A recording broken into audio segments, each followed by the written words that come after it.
রোজকার গৃহস্থালিতে ব্যবহৃত ফেলে দেওয়া কিছু জিনিস, যেমন পেঁয়াজের খোসা, কলার খোসা, এগুলো দিয়ে আমরা গাছের যত্ন নিতে পারি। পেঁয়াজের খোসায় রয়েছে ক্যালসিয়াম, যেটা শিকড়ের বৃদ্ধিতে আর মাটিতে অক্সিজেন যোগ করতে সাহায্য করে। ম্যাগনেসিয়াম, যেটা সালোক সংশ্লেষে সাহায্য করে। আর রয়েছে সালফার। সালফার শিকড়ের বৃদ্ধিতে সহায়তা করে আর কীটপতঙ্গকে তাড়াতে সাহায্য করে।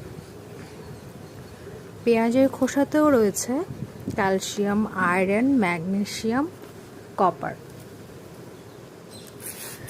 পেঁয়াজের খোসাতে